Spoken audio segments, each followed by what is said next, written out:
Thing. Great. To get in the end. Oh, Yeah, it's recording. it's like right only. Okay. So you're good with, so we don't need to do the recorder? We just need to figure out how do I then access the Zoom recording? That's my question. I think, Right, that's what I said. It's a shul question. yeah, okay. It's not be saved anywhere. Are you okay with that risk? Yeah, I mean, you know what? Why don't you just record on your phone like as usual today, and I'll be in touch with the office and find out how to access it. Sound good? Great idea. Wonderful. Okay. So, morning. Sorry again for the delay, and welcome to Maseches Yevamos. I don't know how much of the introductions, various introductions you've had the opportunity to read over the last couple of minutes or not, but I'll give a brief introduction. If you'd like, we can actually take out the psukim and go through it, although it's not like we're going through the specifics of all of the details of Yibum right now, that like it's very important to cross-reference the verses in the Torah to it. We can do that when we talk more about the larger process. But we'll start with the very first Mishnah. A couple of comments I'll make about. Number one, Masechet Yevamos, as you know, is a very challenging Masechet. And what's especially important for Yevamos is to have charts. Now, ArtScroll has charts. I would imagine Steinsaltz has charts. But I also brought some from online Daf Yomi things. That's why I have my laptop here. And when appropriate, we'll pull those out because sometimes there's more complex familial relationships than you can just depict using words and focus on. Things get really, really crazy. The reason for that is the very first Mishnah is going to talk about the following situation. The rule is, okay, the general idea of Yibum is if a man dies childless, his brother is required to marry his widow. Okay, that's the general rule of Yibum. All of the other details, again, we'll get to at some point or another over the next, I don't know, 200, 300 days or so. You know, we have 122 stuff to go.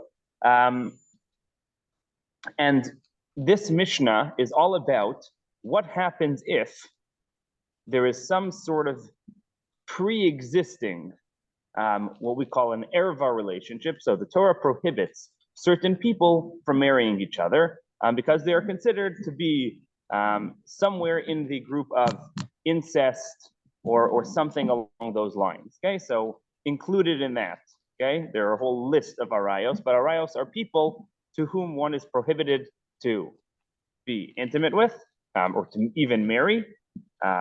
Why? Because they are either too close family-wise or some other reasons that the Torah gives. And the Torah also sticks in a lot of other prohibitions that relate to arayos, such as nida, such as eshet ish, so people that are already married or people that are otherwise prohibited because of Tuma. And that whole list, anybody that's on that list, officially speaking, were one to be intimate with them, they would violate the arayos, okay, that's the plural of erva, and they would get kares. Okay. Ezra, can I just, Ezra, may I just clarify with you the term, please, erva? We have the you know, the idea of kol isha erva. So what can you just clarify for a moment the term erva, because we're going to spend some time using this. The word erva, although here we're going to use it to mean someone to whom one is prohibited to be intimate with. That's what it's going to mean here. So don't take this usage that I'm going to discuss, the sort of etymology, and use it practically speaking. But erva itself means, okay, literally we translate it as nakedness, or it's something, some sort of revealing of something inappropriate. Okay, so therefore we say that the same way as these people are referred to as arayos and are sort of off limits, and the act of being intimate is called gilui arayot, revealing nakedness. So too, when it comes to certain actions that a woman takes, we say that those actions have the halachic status of nakedness. Just as if a woman was naked, we would not be allowed to, for example, recite Kriyat Shema or learn Torah, okay, or pray, I should say. So too, if a woman is singing, we should also not say Kriyat Shema or pray at that time. So too, if a woman parts of a woman's body are uncovered that the Gemara considers to be significant, or perhaps sometimes it's socially we consider significant enough to arouse lust. So we call that erva as well. That doesn't mean that the woman herself is an erva. For example, one's wife. Obviously, one is not prohibited from being intimate with their wife. However, she can still be called erva if she does certain actions where a person cannot pray under those circumstances. But again, that doesn't mean she is an erva. When we use the word erva here, we're going to mean someone that is off limits. That's it. Okay, now. So basically, the first Mishnah, and you can see based on the how short every amud is and how much commentary there is on every amud, that you're dealing with something that's a little bit complicated. Although technically speaking, and I'm willing to give in on this if people push. Although technically speaking, you can learn these very quickly without a deep level of understanding.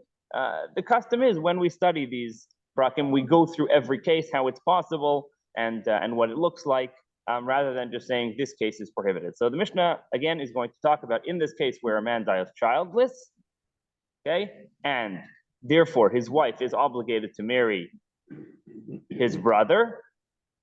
What are the cases in which his wife and his brother have an erva relationship, which would prohibit yibum, which is, again, the new marriage, from taking place between them? Okay, that's what the Mishnah is going to do. I have a elaborate question. We're talking about a situation where a time when people was polygamous, they had more than one wife. Correct. So does that mean he has no children at all from any of the wives, or he just is a specific wife from which he has no child? No, so it has to do with entirely on the person themselves. In fact, I'll tell you something wild. When we learned Yevamos in Yeshiva, there are lots of cases where it's questionable as to whether or not one should do yibum. That's why I said we can do a broader introduction or not, but a lot of cases in which it's questionable whether one should do yibum. Again, for those of you that have read more about the introduction, if one is not in a position to do yibum, for example, the two don't agree to marry each other, then they can do an alternate ritual called chalitza, which exempts them from yibum. But there are a lot of interesting, fascinating cases. There's a question as to whether or not it's even appropriate to do yibum anymore at all. And by the way, the general practice nowadays is not to do yibum. But the question is, in a lot of cases, is it appropriate to do yibum here? Is it not appropriate to do yibum here? So one of the cases I remember from Yeshiva was they said it's best to be stringent and to never do yibum and always do chalitza. Why? Because nowadays you never know, he might have had a kid with someone else once upon a time. Just to be on the safe side, don't do yibum. So that was a very controversial position when it was first taken. What do you mean you say things like that? But there are poskim that take that view and say, listen, since it's entirely dependent on the male, whether he has had children before, it's not dependent on a particular wife of his. As a result, there is no obligation when he would have already had children from somewhere else. Someone else. Okay. Very Oh. good. Sorry. It's a great question. Yes. Can you just clarify the term chalitza, just so we Yeah. So chalitza is a ritual which exempts one from doing yibum. To clarify the term chalitza, again, I need another 122 pages. But it involves a whole story. Again, if you'd like, today, tomorrow, whenever, we can go through the entire parsha and give a broader overview. But I feel like that may distract from the topic of the first Mishnah, which is very specific, which is, again, a case of yibum arises when a man has no children. His wife has to marry his brother. We are now going to find a whole bunch of cases where the wife and the brother are going to be prohibited to each other because of an erva relationship. It's the other way around. The brother has to marry the wife. The wife doesn't have to marry the brother. The obligation is on the male, not the female. Yes and no. Well, put it this way. There is a mitzvah on the brother to marry the wife, but the wife has the same sort of need to marry the brother. Meaning neither of them can get married against the other one's will. Okay, neither of them can get married against the other one's will. Neither of them can get married to someone else in the interim. So I would say it's practically speaking, it's the interim. But yes, the mitzvah, technically speaking, is Yivamach Yavo Aleha, that her deceased husband's brother should do yibum to her. That is the technical mitzvah. she is a little bit more in the driver's seat, especially in chalitza. And chalitza, right, is her performing the ritual, where in Yibum, it seems to be a commandment on him. Yeah, that's fair.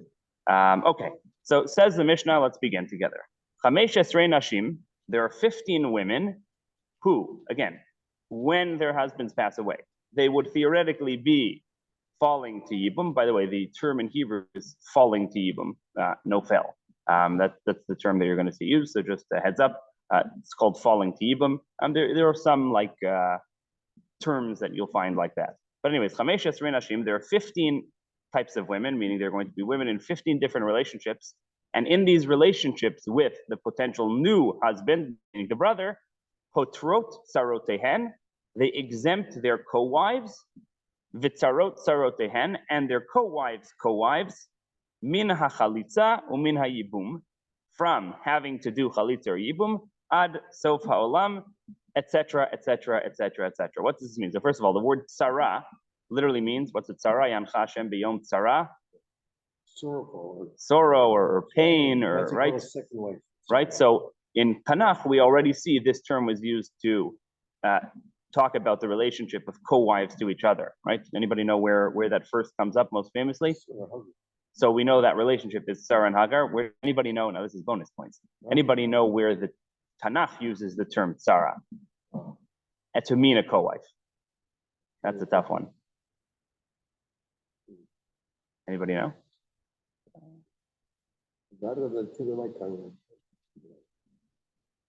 So Chana and Penina are referred to as tsarot, right? So that's the case, Shmuel's mother. But again, there you have two co-wives, one who's able to have children, one who's not, and the whole story that follows, with ultimately leading to Shmuel's birth.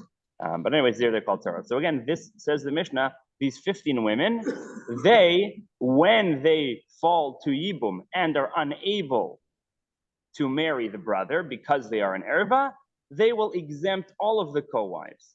Okay, and the Mishnah is going to talk about how you can have a co-wife of a co-wife that's even exempt for the following reasons that we will discuss. And again, this can go on. The Elohain, and here's the list. Okay, so here again, these are going to be the relationships listed between the potential second husband, meaning the brother, and the wife. Here we go. So number one, Bito.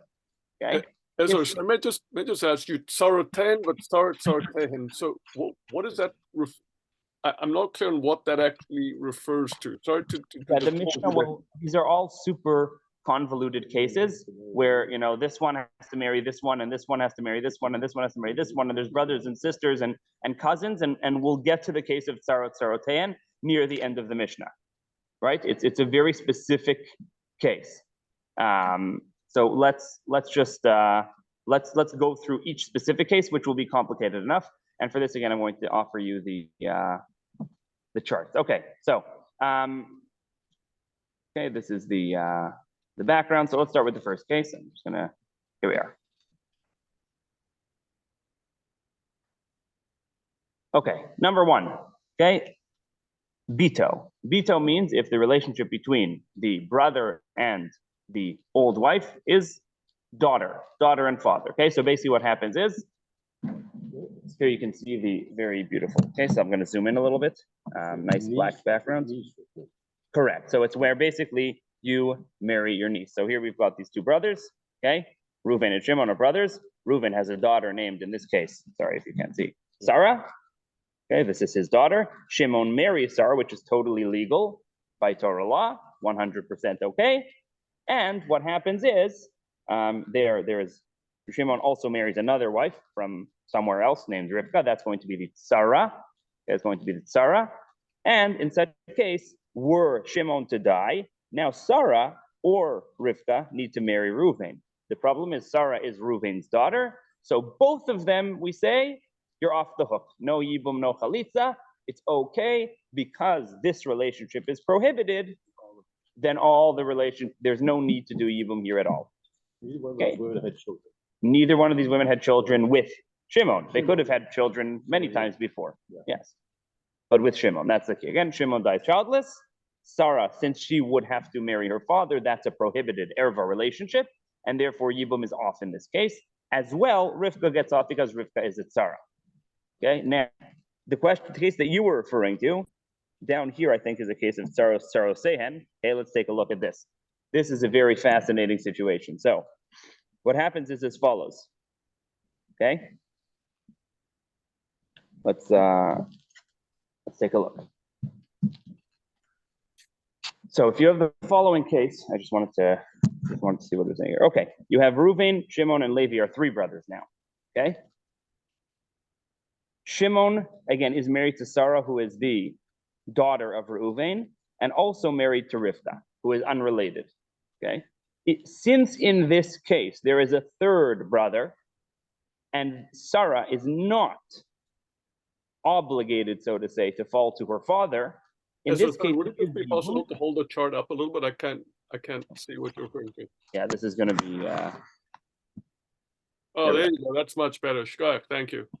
okay. So try to go like this. Okay, so what we have is this follows. Okay, so again, we've got Reuven, Shimon, and Levi, three brothers. Reuven has a daughter named Sarah. Shimon is married to Sarah and to a separate woman named Rivka. Again, in this illustration here.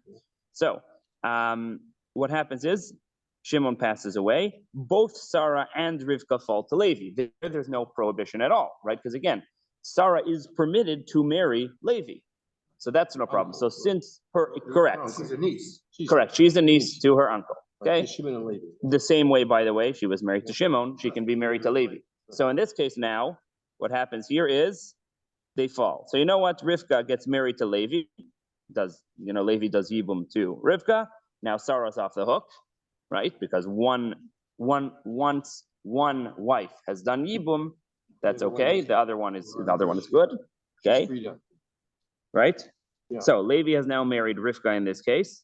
Now Levi was, let's say, previously married to someone named Rachel, right? Again, let's say he previously or afterwards he decides to marry a woman named Rachel. Now, is Rachel in any way directly related to Sarah?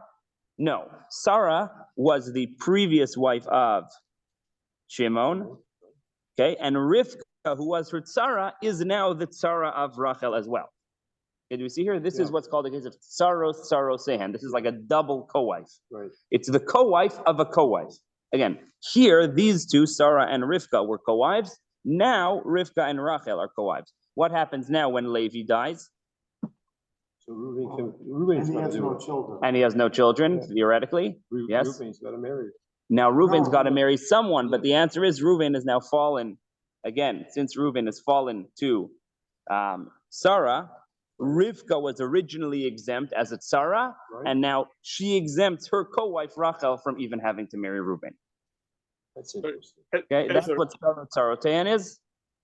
May I just ask you, I don't understand the second scenario because I thought the first scenario arises, Reuven is Nifter, Yes. therefore Not Sarah, Reuben. Reuben is the one who's the father of Sarah. There we go. Someone turned down the volume here. I apologize. Oh, Reuben is he's the father of Sarah and Rivka, no, just of Sarah. of Sarah. So then what is Rivka's relationship in this? Rivka is a co-wife of Sarah, married to Reuven's brother Shimon. Okay, and so then when Reuven is Nifter, Yes. then Rivka marries Levi, and so does Scenario. We need Reuven to be alive so that he can have a potential Yibum conflict exactly with his own daughter. Reuven's not dying. Reuven is not dying. Well, Then- not yet in our scenario. I'm sure we'll get to plenty of scenarios where we call That's Reuven why dead. the letters are in white. The letters in black are the sky. Sorry, I'm not trying to be difficult, but I thought this whole thing arises because somebody dies in the first place. Yes, the spouse of Sarah, who is the daughter of Reuven, and that spouse's name is Shimon, he dies. I see. So Sarah is the daughter of Reuven, but the spouse of Shimon. Exactly. So Shimon dies. Yes. You just scroll up. Yeah, Shimon dies, and therefore Sarah and Rivka go to Levi. Is that right? Theoretically, yes. Okay. So then, what's with the second scenario? Is the second? That's what I'm. Okay. So understand. What's the second scenario? Sarosehan. No, what I'm saying is, I understand the first one, Levi dies. Mhm. So that's when Sarah and Rivka marry Shimon. You can just scroll up. So First case, over here. the first case is Shimon dies, right? So that's when these two then marry Levi. No, no, neither of them. They're pater. This is an exemption. Okay, since, right? If Shimon dies without leaving any children, Sarah and Rivka fall for Yibum. One of Shimon's brothers must marry one of them. Now, Right. being that the daughter of Ruvain, not only can Ruvain not be Miyabim Sarah because she is an heir to him, but he also cannot be Miyabim Rivka her Sarah. But that third one that you got there with the yellow lines pointing to Levi, Correct. Now she's going to fall. They're both going to fall to Levi and have to marry Levi. and that happens when who dies? When only Shimon dies. When only Shimon dies. We are alive. I see. So when Shimon dies, that's when they marry Levi. Correct. I see. Did you, I Okay. thought you said only one, They only don't one has to have have. to. Only Only one. one. Correct. Only one has to marry. Sorry, I don't know. That was sorry, a language, a That's my misspeech. question. Yes. So Levi decides to marry Rivka. Yes. Doesn't that release Sarah completely? Yes. Okay, so what's the problem? Over when here, you Levi mean? dies? Because of Sarosayan, it's the compound Sarah case, right? If you look over here, okay, where's the, it's a little bit further on, but this is a case of Sarosehen. It's the co-wife of the co-wife. What we see is that sort of there's like a history that remains between people that are pater, Okay, meaning so because Rivka herself becomes pater from marrying Reuven. That's why. Right, but Sarah, so of course, Sarah is never totally released. She's still has a history of being a co-wife. Correct. She has a history of being a co-wife to Because you Sarah, don't know and that. therefore that creates a relationship with Reuven that Right. makes her unable to do Right. Yibum. Even though, right, so it exempts Ruvain from marrying Rivka. Yeah, but Correct. that's right, That's the because co-wife. Correct. she's his daughter. And Rachel, She yeah. can be a co-wife of two. Separate The people. co-wives right? remain in the same But she was status. never a That's co-wife. why. Exactly. Right. Correct. That's One of them exactly what is the Mishnah is both doing. unavailable. Exactly. None of them are. She never married Levi. Only Levi. Sarah never married Levi. Right. Rivka married Levi. Yeah. But Yeah. Is it, would it be possible to just keep that chart there? Because that was a very helpful chart. Yeah. The will never So loses here's, that status, there you even go. though she's no Here's longer the- a here's the wife. chart. She's still there. she's the daughter of Reuben, the rest Right. of them. So again, in this case, Sarah at first earlier exempted Rivka from having to marry Reuven, which is why one of them had to marry Levi. Right. Rivka married Levi in real life. Rachel was another wife of Levi.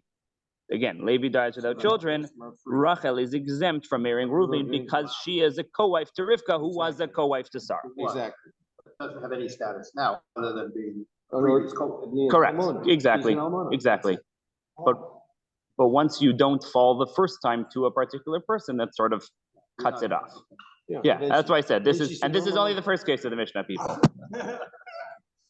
But she's just an almona at that point.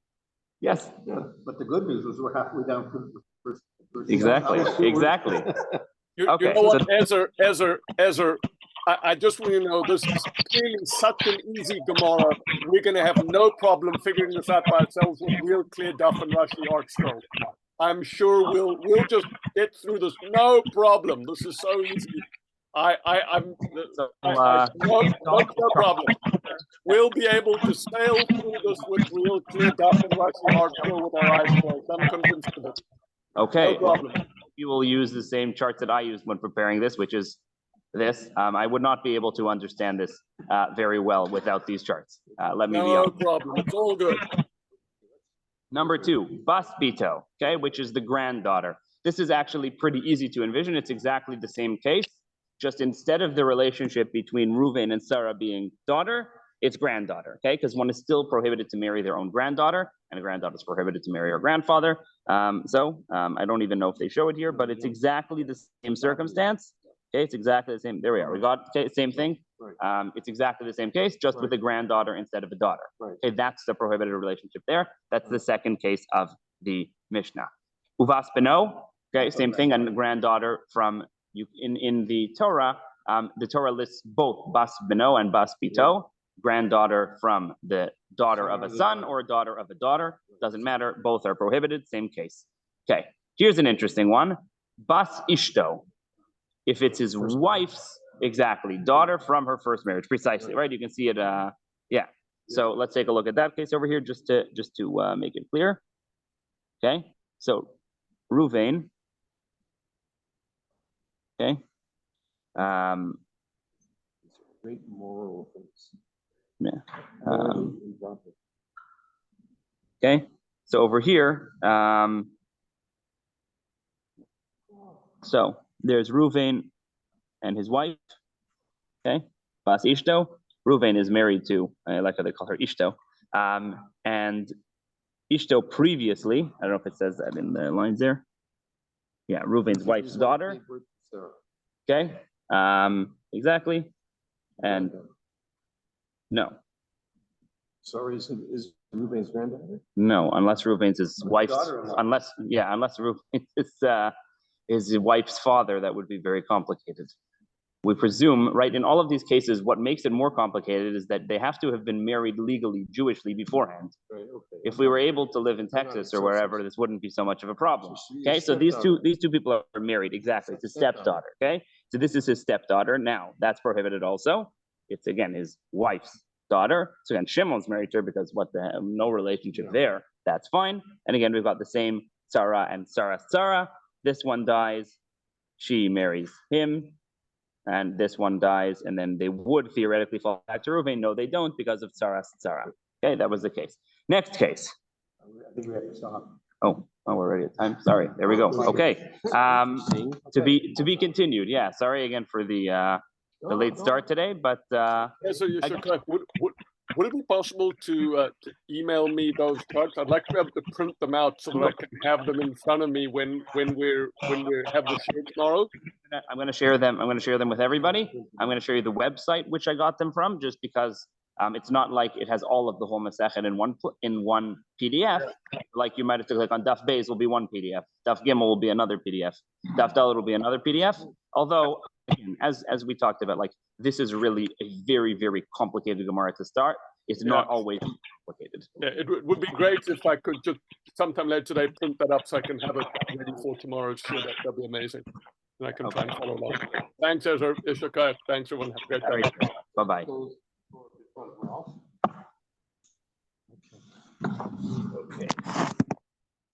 There we go. Very good. Excellent, as usual. Yeah, it's good to take feedback. Yeah. Yeah, no, I mean, without the charts, it's a waste of time. It's, again, you can just read the Mishnah and say, in all of these cases, these are 15 arayos. That's why I said, like, if people don't want to do it. So the thing is.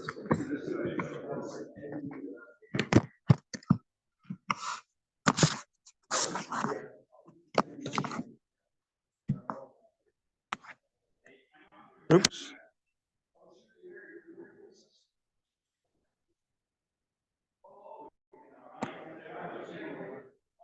Oh no, what did I do? Zoom?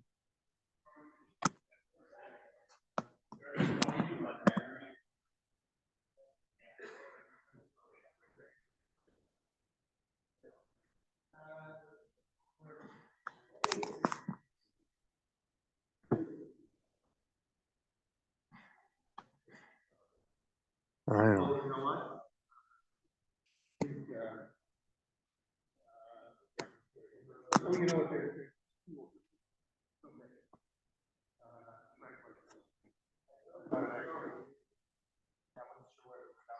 I don't know.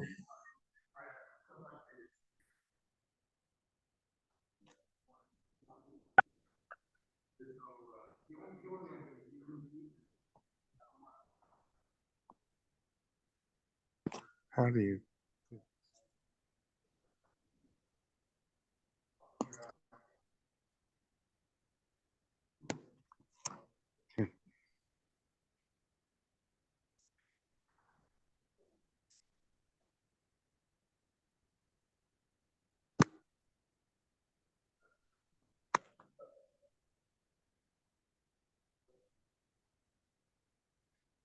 Turn the record off.